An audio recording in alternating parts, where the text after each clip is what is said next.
This is the eighth factor of the Eightfold Path, Samadhi. This is a very exalted state of mind and of heart. If you manage to have developed the first 7 factors in the right way, the causes that you put in should have led to this as a result. Samadhi is often translated as right concentration. I find it a very bad translation. I will try to find different words for this. But what you really want to do is understand it for yourself, and you will understand it by reading the explanation that the Buddha gives of what Samadhi is. There are 4 jhanas, which are classically what is listed under Samadhi. So whenever somebody talks about Samadhi or Samatha meditation, we are referring generally to this jhana state. And that means that something is missing from your psychological makeup, and that is the 5 hindrances. They have now been diminished and suppressed, at least for a period of time.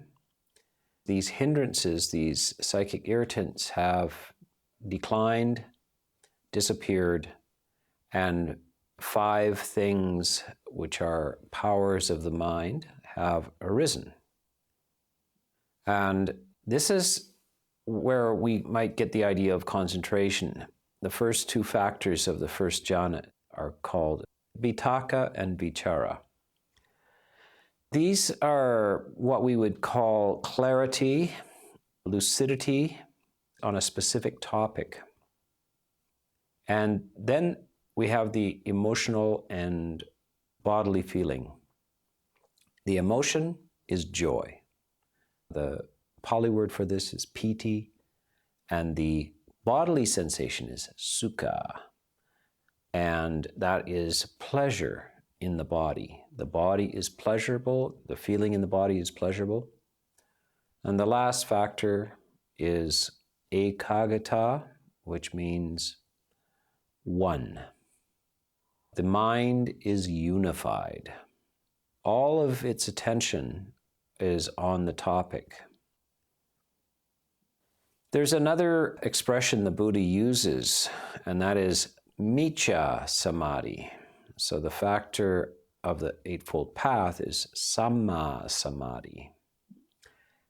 Miccha samadhi is another form of samadhi, and it has many of these factors in it. But it's directed to the wrong kind of topics. So you could achieve miccha samadhi listening to music, for instance. Why is right concentration not attainable by listening to music if the same experiences come up? Well, because music is a sensuous subject. It's sound.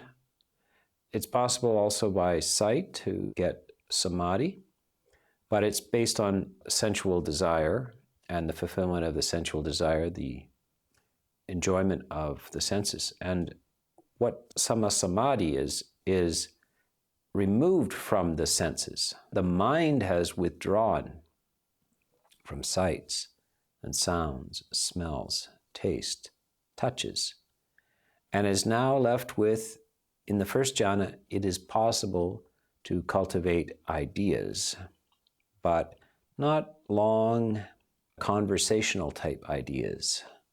If one has ideas, it's on a very specific topic, the spiritual topics, which are directed right at the beginning by the 4 Noble Truths, that is, right view.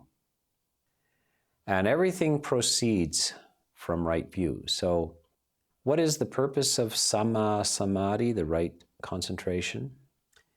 It is to fulfill the goal of right view. It is the having trained the mind to see. This sets you up for clarity of sight, the mind sight. Something should be very importantly emphasized here. You hear about the Vipassana schools, and you also sometimes hear of a strong diminishment of samatha practice and jhana practice. But what the Buddha says is that one who attains to this samma samadhi, there is no need to wish, may wisdom arise. Wisdom naturally rises and swells out of samma samadhi. Notice, again, the emphasis on samma samadhi, not just samadhi. This is the objection usually to insight practitioners. They say, well, in Hindu practice, there's yoga and samadhi and jhana practice, and that's all it does. It just goes to there. And they recite episodes from the Buddha's life before he was the Buddha, of him practicing very high states of jhana and dismissing them as not leading to true liberation. However, it's hard to explain why he includes samma samadhi in the Eightfold Path if it's unnecessary and doesn't lead to release and freedom. Why does he include it then? It's because it's samma samadhi. It's deep concentration at the service of right view, and that's what distinguishes it from the mere practice of yogic types of samadhi. So the Buddha says, if you can attain this samma samadhi, samadhi at the service of right view, there is no need to wish, may wisdom arise. Wisdom naturally rises and swells out of samma samadhi. So this is indeed the way the Buddha was practicing on the night of his enlightenment. He goes back to a memory he had as a child of actually entering into a state of samadhi. The samadhi he entered into as a child was not necessarily right samadhi, though. He is now using that to purify his mind, the samadhi, to look deeply into the question of what attachments remain. What is the root cause of suffering in the realm of samsara? So he, first of all, cleanses the mind, purifies the mind with samadhi, and then inquires. He directs his inquiry and discovers the principles which underlie suffering and the cessation of suffering. So you see this beautifully intertwined. Samadhi and wisdom are intertwined. Samadhi and investigation are intertwined. And samadhi and vipassana are intertwined. They assist each other. Vipassana, by the way I define it is just to see clearly. It is not a technique in itself. It is the results of the practice of mindfulness. And also samadhi is the result of the practice of mindfulness. We can never really disentangle these path factors. They all are intertwined with each other. They circle back on each other. They reinforce each other. They're called recursive structures. So they circle around and increase each other's capacities. The more samadhi you get, the more you understand right effort. The more you practice right effort, the more you will clarify your mindfulness. The more you clarify your mindfulness, the more access you will have to samma samadhi. And this will all help with right intention and right speech and right effort and right livelihood. All of these things circle on themselves. This samadhi practice is less popular, less well known in the West than is mindfulness practice and basically vipassana practice, which is really a form of mindfulness practice. The types of samadhi practice in the West are scattered and confused. There is a lack of familiarity with the texts, and there are basically three schools of, when people start talking about jhanas and samadhi, three schools of this: light, medium, and strong. When people make samadhi seem to be an easy attainment for lay people on a 2-week retreat or a 1-week retreat, I do not think that the person teaching that is really talking about sama samadhi. And I don't think the people who are thinking that they have attained some of the jhanas are actually easily accessing these states. It's not that easy.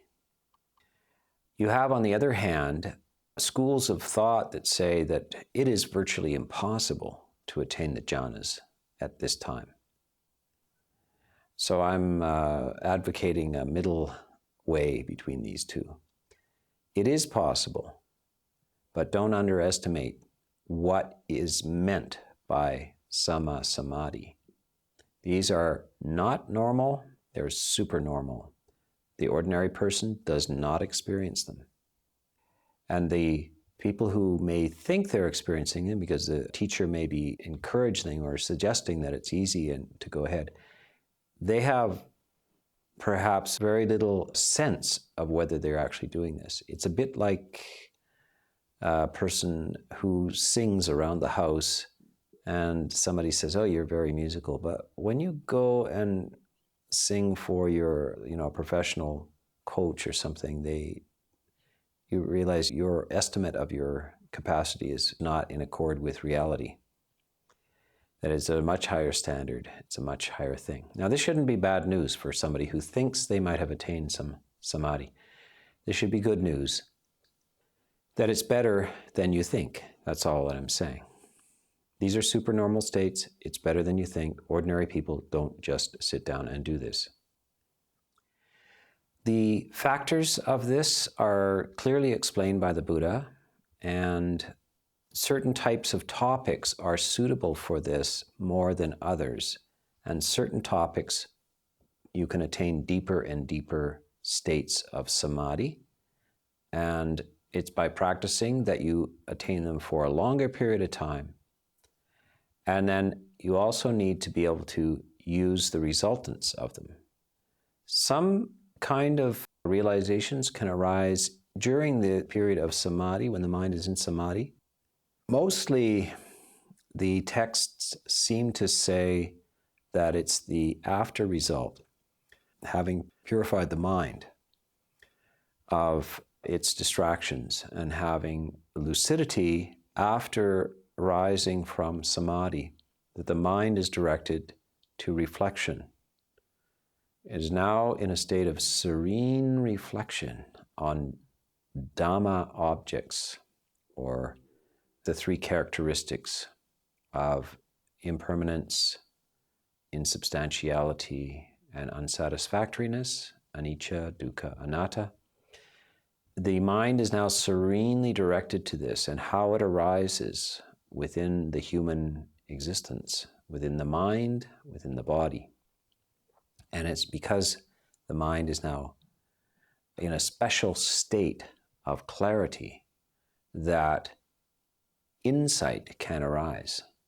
This result, insight is a result. And with this can come a unconditional and irreversible insight which changes you. The way you view reality is changed forever. That would be a state of enlightenment. That would be a stage of enlightenment. It only takes a moment and it's done. Once the glimpse has been had, there is no going back. There is no unseeing it. So samadhi is playing a very pivotal role, very, very pivotal role in this whole process. It should not be underestimated as, in other words, as not important, and it should not be underestimated how demanding it is to get into this and the true effect of this. This sama samadhi is also extremely pleasant and will clear up and give you some relief from the ordinary sufferings of life, you will have more or less a pension. If you can get samadhi, I call it a kind of retirement pension. You can retire from the world of the senses. Most people have to spend all the livelong days searching in the world of the senses for little hits of stimulus, little drops of honey. But if you can find your way into this samadhi, it will allow you to live quite happily, removed from the endless search in the world for sensory gratification. And so it's the underpinning for a life, a solitary life, which is rich and enjoyable. Without samadhi, it is virtually impossible to live the solitary, low sensory existence of monks and nuns. The Buddha says, if you go to the forest and you have not samadhi, then you will soon be back. You don't have anything to live on. So samadhi is a form of food. It nourishes you. It's a mysterious form of food. The people in the world around you can't see where you're getting your food. How can you be at ease and at peace in solitude? You must be getting your food from somewhere. They get their food from the sensory world, from sights and sounds, smells, tastes, touches, and ideas. But the one who attains samadhi has another source. The Buddha talks about it as a pool in the mountains, which has no rivers running into it. How is the pool a clear, cool, and fresh pool in the mountains if there are no rivers running into it? It's because there's a spring in the pool.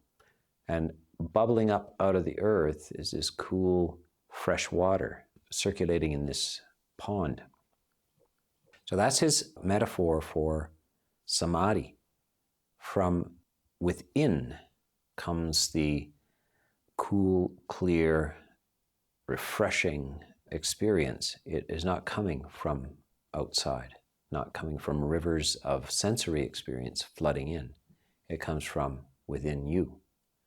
So this is a brief description of Samma Samadhi and some of the critical points for those who are wanting to understand this and to pursue this. First is to not think that it's impossible at this time, but that it's super normal, and you should not take small experiences as samadhi. It's a profound and sustaining experience.